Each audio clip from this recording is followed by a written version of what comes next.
I'm Matt and I teach at DrumWise 2 days a week on Mondays and Saturdays, and also teach my own drum students in Folkestone. And I play in a couple of bands, Violet Vendetta and Pen Name, and that keeps me pretty busy. Since teaching for DrumWise, my playing career has involved a bit of recording with a couple of different projects. So I've been recording some kind of neo-soul R&B stuff with an artist. I've recorded an album with my band Pen Name.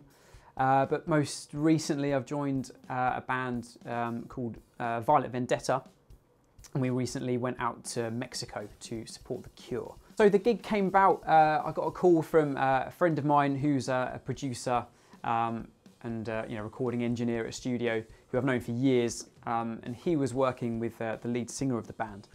And I got a call from him saying that they'd been offered a show out in Mexico and they needed a drummer to kind of fill in last minute, and so I accepted the job. So we had a few weeks to prepare. So by the time we actually played in Mexico, that was only the 4th time we'd actually played together as a full band.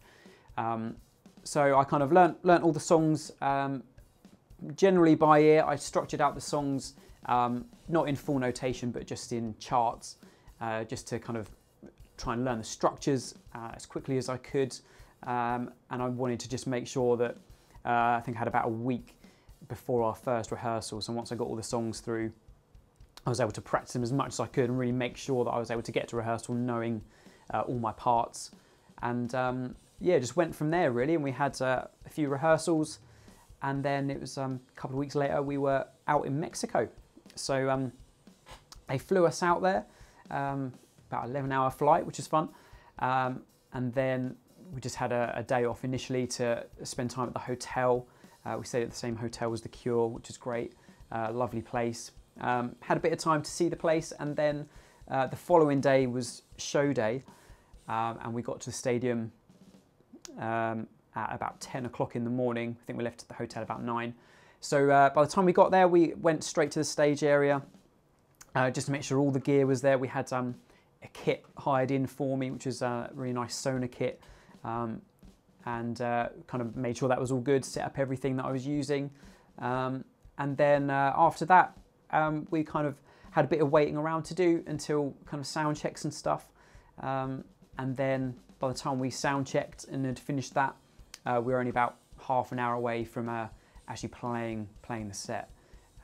So yeah, it was really good, a very good experience, but a lot of kind of waiting around initially. But then once everything kicked off, it was great.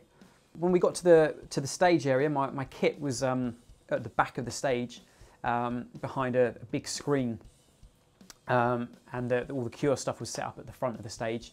So I went and set up my kit, set up my cymbals, had a Roland SPD-SX with me as well to set off some samples and things like that. So we set it all up kind of backstage on a drum riser, and we had all the techs miking up the kit and stuff for me. Yeah, so once it was all good to go, they then wheeled it round to the front of the stage, ready for sound check. And then by the time we'd kind of played and we'd done the show, then it was kind of wheeled straight back off nice and quick. So the whole process is very quick, very efficient. So you kind of got to really be on the ball so that you know what's going on, you're not in anybody's way, and you're kind of good to get on and get off, because everything is very time specific. So you've got to kind of make sure that you're on stage at the right time, off stage right on the dot. Yeah, it was a really quick turnaround. My knowledge of music theory and chart reading was pretty handy when I had to learn the songs so quick. Not to notate any specific grooves or fills or anything like that, because I could do that by ear, but just as a quick guide, you can just write out a quick chart, sort of like a road map, if you like, of each song, so that you know the structure, you know how many bars the intro is, when the drums come in, how long the chorus is going to be, when you have to drop out, when you have to drop in. So really just kind of really quick notes. If you imagine you had to kind of give it to someone else to dep for you, then they would be able to look at it and kind of know exactly what's going on. So it doesn't get to the musical notation side of things for that particular gig, but certainly charting out and knowing the structure of the song definitely helped me kind of learn it quickly and efficiently, especially when you're on like a time frame like I was. You kind of had to, you know, get it in your head pretty quick, and that kind of structure really helps that process. To work in a band, you know, and play with a lot of people for a long time, you really just have to be a nice person, really.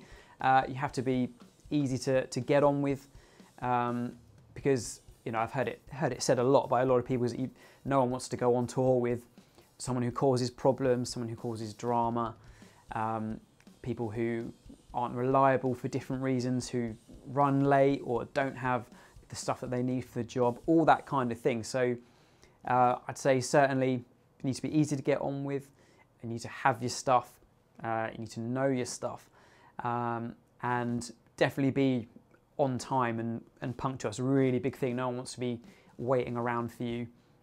One of my tutors used to say that if you're not 10 minutes early, then you're late. So I've always tried to do that as best I can and make sure that I'm kind of early for everything and that I'm always well prepared and ready to go.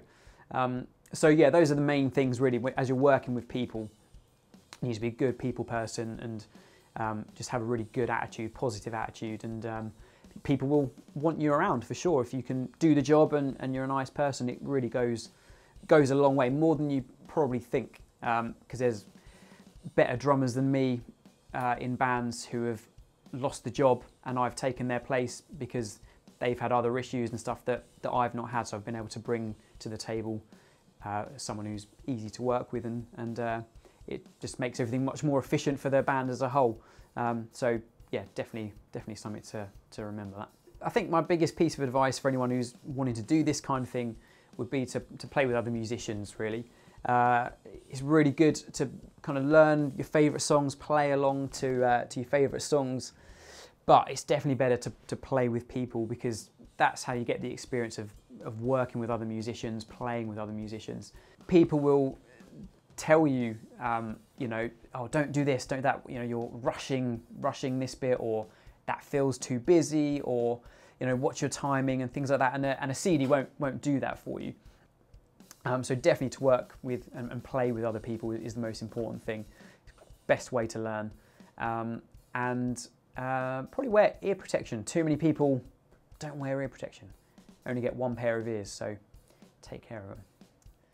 I've been Matt from DrumWise. Thanks for watching.